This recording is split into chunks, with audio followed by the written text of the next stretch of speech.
Hello दोस्तों, मैं ऋतिक आप सभी का भारत स्टडी यूट्यूब चैनल पर स्वागत करता हूं। जैसा कि मैंने आप लोगों को बताया था कि आज से हम इकोनॉमिक्स का पार्ट 1 का ऑब्जेक्टिव क्वेश्चन करने वाले हैं रेखा पब्लिकेशन से। पर डे हम करेंगे जब तक कि सभी क्वेश्चन समाप्त ना हो जाए। अच्छी तरह से हम डिस्कस करके करेंगे रेखा पब्लिकेशन की बुक से। Objective case paper BA part 1 exam pass और सब्सिडी दोनों के लिए इकोनॉमिक्स का क्लास हम आज से स्टार्ट करने वाले हैं। तो आइए बिना समय को गंवाए हुए हम अपने क्लास की शुरुआत करते हैं।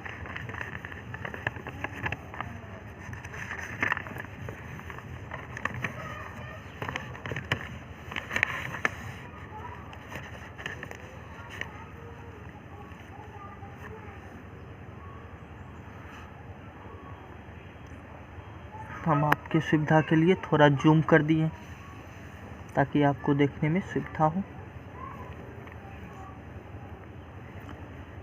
क्वेश्चन फर्स्ट है, मार्शल के अनुसार अर्थशास्त्र का मुख्य उद्देश्य है। ऑप्शन ए धनोपार्जन, ऑप्शन बी आवश्यकता की पूर्ति, ऑप्शन सी मानव का कल्याण, ऑप्शन डी मितव्ययिता। तो मार्शल के अनुसार अर्थशास्त्र का जो मुख्य उद्देश्य था वह था मानव कल्याण। मानव कल्याण ही मार्शल का मुख्य उद्देश्य था, तो इसका ऑप्शन सी हो जाएगा। नेक्स्ट क्वेश्चन है, किस अर्थशास्त्री के अनुसार अर्थशास्त्र धन का विज्ञान है। Option A Marshall, option B Robbins, option C Adam Smith, option D Pigou. तो आदम स्मिथ के अनुसार अर्थशास्त्र जो है वह धन का विज्ञान है, ये आदम स्मिथ ने कहे थे। नेक्स्ट हम आते हैं, अर्थशास्त्र अध्ययन करता है। ऑप्शन ए आर्थिक क्रियाओं का, ऑप्शन बी धन का, ऑप्शन सी मनुष्य का, ऑप्शन डी आवश्यकताओं का। तो ऑप्शन ए आर्थिक क्रियाओं का इसका सही आंसर हो जाएगा। क्वेश्चन नंबर 4 है, किस अर्थशास्त्री के अनुसार अर्थशास्त्र चेन का विज्ञान है। Option A Marshall, option B Ricardo, option C Robbins, option D Adam Smith. इसे हम एडम स्मिथ भी कहेंगे। यहाँ एक बात आप लोग सब और जान लीजिए, तो एडम स्मिथ को ही अर्थशास्त्र का जनक कहा जाता है। एडम स्मिथ को। इस क्वेश्चन का आंसर होगा मार्शल। मार्शल के अनुसार ही अर्थशास्त्र चेन का विज्ञान है। क्वेश्चन नंबर 5 की ओर बढ़ते हैं। क्वेश्चन नंबर 5 कहता है, किस अर्थशास्त्री ने अर्थशास्त्र के अध्ययन में मानव को धन से अधिक महत्वपूर्ण माना है। Option A Robbins, option B Cannan, option C Pigou, option D Marshall. तो मार्शल ने अर्थशास्त्र के अध्ययन में मानव को धन से अधिक महत्वपूर्ण माना है। क्वेश्चन नंबर हम 6 की ओर बढ़ें तो, किस अर्थशास्त्री को अर्थशास्त्र का जनक कहा जाता है। जैसा कि हमने आपको अभी बताया है कि एडम स्मिथ या फिर आदम स्मिथ को, इंग्लिश में एडम स्मिथ लिखाया जाता है, को ही अर्थशास्त्र का जनक माना जाता है। क्वेश्चन नंबर 7, किस अर्थशास्त्री ने कहा है कि अर्थशास्त्र उद्देश्यों के बीच तटस्थ रहता है। Option A Marshall, option B Pigou, option C Adam Smith, option D Robbins. तो ये रॉबिन्स जो अर्थशास्त्री थे उन्हीं के द्वारा ये कहना है कि अर्थशास्त्र उद्देश्यों के बीच तटस्थ रहता है। रॉबिन्स का ये कहना है। ऑप्शन डी इसका ऑप्शन होगा। नेक्स्ट क्वेश्चन, रॉबिन्स द्वारा दी गई अर्थशास्त्र की परिभाषा है। ऑप्शन ए वर्गीय, ऑप्शन बी विश्लेषणात्मक, ऑप्शन सी वर्गीय एवं विश्लेषणात्मक दोनों, ऑप्शन डी दोनों में से कोई नहीं। तो रॉबिन्स द्वारा जो अर्थशास्त्र की परिभाषा दी गई है वह एक विश्लेषणात्मक परिभाषा दी गई है। नेक्स्ट क्वेश्चन, किस अर्थशास्त्री के अनुसार अर्थशास्त्र शुद्धतः एक सामाजिक विज्ञान है। Option A Pigou, option B Marshall, option C Robbins, option D Adam Smith. तो ऑप्शन बी मार्शल के अनुसार अर्थशास्त्र शुद्धतः एक सामाजिक विज्ञान है। नेक्स्ट और 10 नंबर क्वेश्चन, अर्थशास्त्र है ए यथार्थवादी विज्ञान, बी आदर्शवादी विज्ञान, सी ए और बी दोनों, क्योंकि यथार्थवादी और आदर्शवादी विज्ञान दोनों, डी इनमें से कोई नहीं। तो इसका सी हो जाएगा कि यह यथार्थवादी एवं आदर्शवादी दोनों प्रकार के विज्ञान हैं। तो ऑप्शन सी इसका सही जवाब हो जाएगा।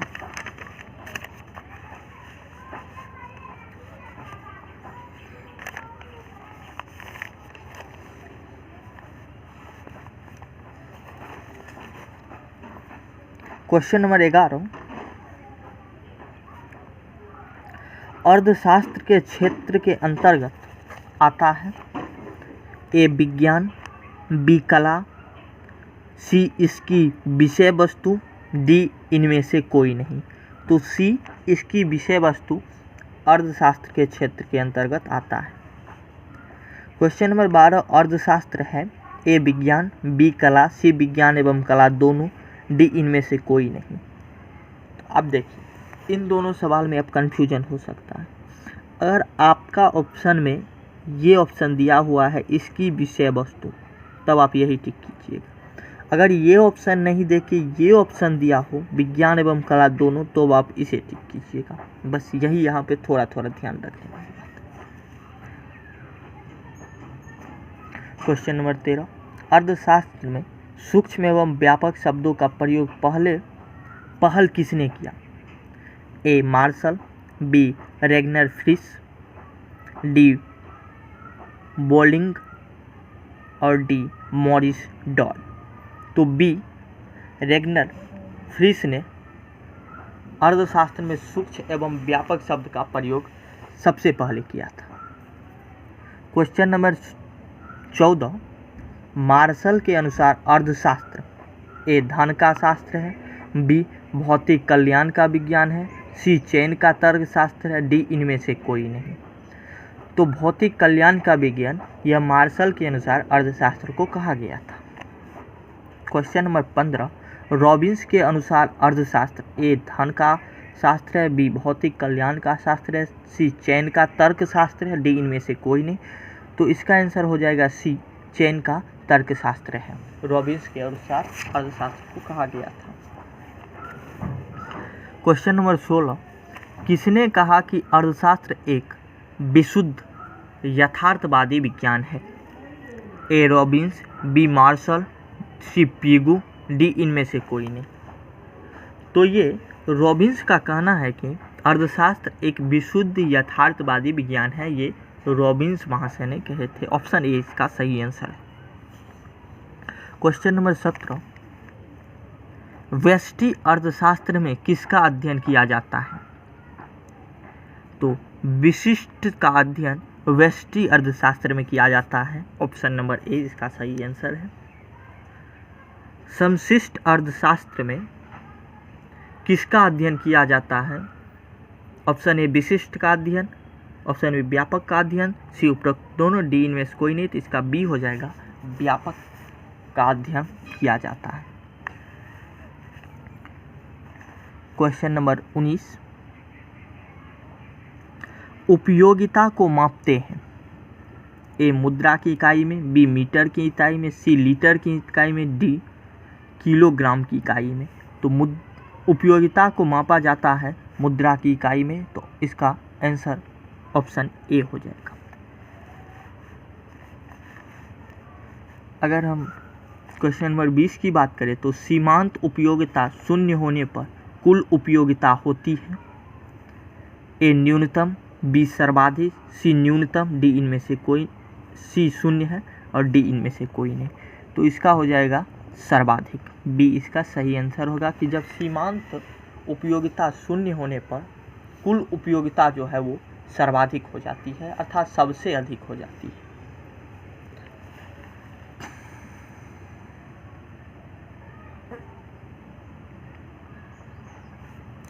अगर हम नेक्स्ट की ओर बढ़ें तो नेक्स्ट हमारा है, जब कुल उपयोगिता सर्वाधिक होने पर सीमांत उपयोगिता होती है। जब कुल उपयोगिता सर्वाधिक हो जाती है तो सीमांत उपयोगिता शून्य हो जाती है।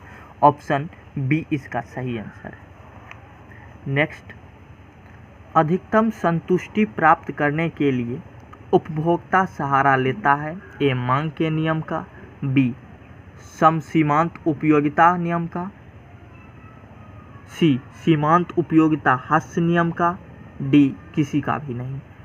तो इसका आंसर बी हो जाएगा, सम सीमांत उपयोगिता नियम का वो सहारा लेता है अधिकतम संतुष्टि प्राप्त करने के लिए। इस तरह से अब तक हमने कुल 22 क्वेश्चन कर लिए हैं। क्वेश्चन नंबर 23 की ओर बढ़ते हैं और क्वेश्चन नंबर 23 कहता है, अधिकतम संतुष्टि प्राप्त करने के लिए व्यक्ति अपनी आय को व्यय करता है। ए एक वस्तु पर, बी दो वस्तु पर, सी अनेक वस्तु पर, डी किसी पर नहीं। इसका आंसर होगा सी अनेक वस्तु पर। कहने का तात्पर्य यह है कि आप अपने अधिकतम संतुष्टि के लिए बहुत सारे चीज़ खरीदेंगे, बहुत सारे आइटम खरीदेंगे। बस वही कहना है कि अनेक वस्तुओं पर आप अपना रुपया, आप अपना खर्च करेंगे, वो अनेक वस्तुओं पे करेंगे। ऑप्शन नंबर सी इसका सही उत्तर हो जाएगा। नेक्स्ट क्वेश्चन की तरफ, गोसन के प्रथम नियम को कहते हैं। ए उपयोगिता हास्य नियम, बी प्रतिस्थापन नियम, सी कर्मागत उत्पत्ति हास्य नियम, डी मांग का नियम। तो इसका हो जाएगा ऑप्शन नंबर ए उपयोगिता हास्य नियम गोसन के प्रथम नियम को कहते हैं। नेक्स्ट क्वेश्चन, जब किसी वस्तु का मूल्य बढ़ जाता है तो उसकी मांग ए बढ़ जाती है, बी स्थिर रहती है, सी घट जाती है, डी बढ़ती है और घटती भी है। तो इसका सी हो जाएगा घट जाती है। जब किसी वस्तु का मूल्य बढ़ेगा तो उसका मांग अपने आप घट जाएगा। मान लीजिए आप चावल खरीदने गए, चावल तो कुछ ज़रूरत का सामान है। मान लीजिए आप कपड़ा खरीदने गए, एक जीन्स का कीमत पहले था 1000 रुपया, तो आप तब अपने लिए 4 जीन्स ले आए। अब एक जीन्स का कीमत है 2000 रुपये, तो आप अपने लिए या तो ज़रूरत के हिसाब से एक लीजिएगा या फिर 2 जीन्स लीजिए। कहने का मतलब कि जब वस्तु का मूल्य बढ़ जाता है तो आप अपनी ज़रूरत के हिसाब से ही खर्च करते हैं, ज़रूरत से हिसाब से ही परचेज करते हैं, तो मांग घट जाता है। इसीलिए इसका ऑप्शन हो गया सी। नेक्स्ट, आय की वृद्धि से मांग सामान्यतः ए बढ़ती है, बी घटती है, सी स्थिर रहती है, डी बढ़ती घटती है। तो इसका हो जाएगा ए बढ़ती है। आय की वृद्धि से मांग सामान्यतः बढ़ती है। इस लाइन का कहने का मतलब ये है कि मान लीजिए आपके पास आमदनी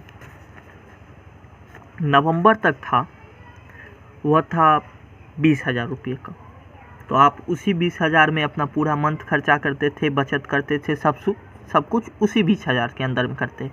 और दिसंबर में आपका आमदनी हो गया 30,000 रुपया।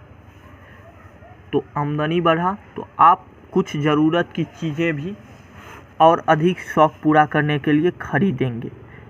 तो आप खरीदेंगे, परचेज करेंगे, तो आप मांग करेंगे और मांग करने से मांग बढ़ती है। आप जितना ज़्यादा परचेज करेंगे, मांग जो है मार्केट में उतना ज़्यादा उस सामान का बढ़ेगा। तो आय की वृद्धि से मांग सामान्यतः बढ़ती है, सामान्यतः सदैव नहीं, इस बात का ध्यान रखिए। नेक्स्ट 27, जनसंख्या में वृद्धि होने से मांग सामान्यतः ए घटती है, बी बढ़ती है, सी स्थिर रहती है, डी बढ़ती घटती है। तो इसका भी हो जाएगा बी बढ़ती है। 28, किस नियम की तुलना सी सॉ खेल से की जाती है? ए प्रतिस्थापन का नियम, बी मांग का नियम, सी उपयोगिता हास्य नियम, डी इनमें से कोई नहीं। तो सी हो जाए, इसका बी हो जाएगा मांग का नियम, बी इसका सही उत्तर होगा। क्वेश्चन नंबर 29, विलासिता वस्तु की मांग होती है। ए पूर्णतः बेलोचनदार, बी इकाई लोचदार, सी अपेक्षित बेलोचदार, डी अपेक्षित लोचदार। तो इसका सी होगा अपेक्षित बेलोचदार विलासिता वस्तु का। 30 नंबर क्वेश्चन, निम्नलिखित में से किस वस्तु की मांग सामान्यतः लोचदार होती है। ए चावल, बी नमक, सी आलू, डी आभूषण। तो आभूषण जो सामान्यतः लोचदार ही इसका मांग सदैव रहता है। क्वेश्चन नंबर 31, निम्नलिखित वस्तुओं में से किस वस्तु की मांग बेलोचदार है। ए जाड़े में कंबल की मांग, बी कृषक के लिए मोटर की मांग, सी बहुमूल्य जेवरों की मांग, डी रेडियो की। तो इसका हो जाएगा ए जाड़े में कंबल की मांग। नेक्स्ट क्वेश्चन नंबर 32, किस प्रकार की वस्तु की मांग बेलोचदार होती है। ए विलासिता की वस्तु, बी आराम की वस्तु, सी जीवन की अनिवार्य वस्तु, डी विभिन्न उपभोग की वस्तु। तो इसका हो जाएगा जीवन की जो भी अनिवार्य वस्तु होती है उसका मांग जो है वो बेलोचदार ही होता है। क्वेश्चन नंबर 33, सीमांत उपयोगिता में हास्य के क्या कारण हैं। ए प्रत्येक आवश्यकता की पूर्णतः पूर्ति हो सकती है, बी वस्तुएं एक दूसरे के स्थान पर व्यवहारित करने योग्य नहीं होती, सी दोनों उपरोक्त सभी, डी इनमें से कोई नहीं। तो इसका सी हो जाएगा ऊपर के दोनों ही कथन बिल्कुल ही सही है। ये अब तक हमने देखे हैं 33 क्वेश्चन को। क्वेश्चन नंबर 34 की ओर हम बढ़ते हैं। क्वेश्चन नंबर 34 कहता है, उत्पत्ति हास्य नियम के अंतर्गत उत्पादन बढ़ता है पर ए घटती हुई दर से, बी बढ़ती हुई दर से, सी सामान्य दर से, डी अति तीव्र दर से। तो इसका ए हो जाएगा घटती हुई दर से। उत्पत्ति हास्य नियम कहता है कि जब हमारा उत्पादन बढ़ता है तब घटती हुई दर से वो बढ़ता है। क्वेश्चन नंबर 35, उत्पत्ति समता नियम के अंतर्गत उत्पादन बढ़ता है किंतु ए बढ़ती हुई दर से, बी घटती हुई दर से, सी सामान्य दर से, डी अति तीव्र दर से। तो इसका सामान्य दर से सी हो जाएगा आंसर। सामान्य दर से उत्पत्ति समता नियम के अंतर्गत उत्पादन बढ़ता है किंतु सामान्य दर से बढ़ता है। Option number C. क्वेश्चन 36, उत्पत्ति वृद्धि नियम मुख्यतः लागू होता है। ए कृषि में, बी भवन उद्योग में, सी उद्योग में, डी मत्स्य उद्योग में। तो इसका हो जाएगा सी उद्योग में। कृषि में मुख्यतः लागू होता है ए उत्पत्ति वृद्धि नियम, उत्पत्ति समता नियम, उत्पत्ति हास्य नियम, कोई भी नहीं। तो इसका सी हो जाएगा उत्पत्ति हास्य नियम। कृषि में सदैव अक्सर यही लागू होता है। क्वेश्चन नंबर 39, माल्थस के अनुसार जनसंख्या बढ़ती है ए अति द्रुत गति से, बी अंकगणितीय गति से, सी ज्यामितीय रीति से और डी मंद गति से। तो इसका हो जाएगा सी ज्यामितीय तरीके से जनसंख्या बढ़ती है, ये माल्थस का कहना था। क्वेश्चन नंबर 40, माल्थस के अनुसार खाद्य सामग्री बढ़ती है ए मंद गति से, बी अति तीव्र गति से, सी अंकगणितीय रीति से या डी ज्यामितीय रीति से। तो इसका सी हो जाएगा अंकगणितीय रीति से खाद्य सामग्री बढ़ती है, ये माल्थस का कहना था। माल्थस के अनुसार किसी देश की जनसंख्या दुगुनी हो जाती है 50 वर्षों में, 100 वर्षों में, 25 वर्षों में, 200 वर्षों में। तो सी 25 वर्षों में किसी देश की जनसंख्या दुगुनी हो जाती है, ये माल्थस का कहना था।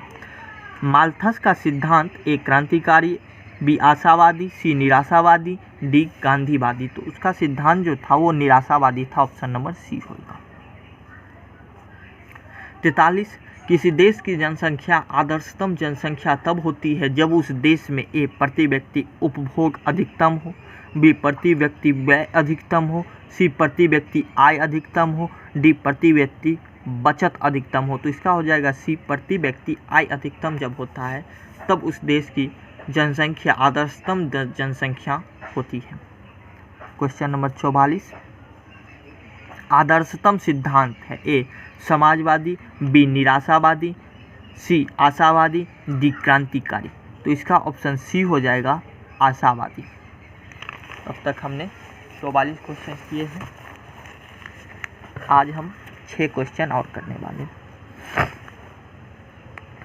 क्वेश्चन नंबर 45, उत्पत्ति समता नियम के अंतर्गत उत्पादन में वृद्धि होती है किंतु ए घटते हुए अनुपात में, बी बढ़ते हुए अनुपात में, सी सामान्य अनुपात में, डी बिल्कुल नहीं। इसका आंसर हो जाएगा सी सामान्य अनुपात में।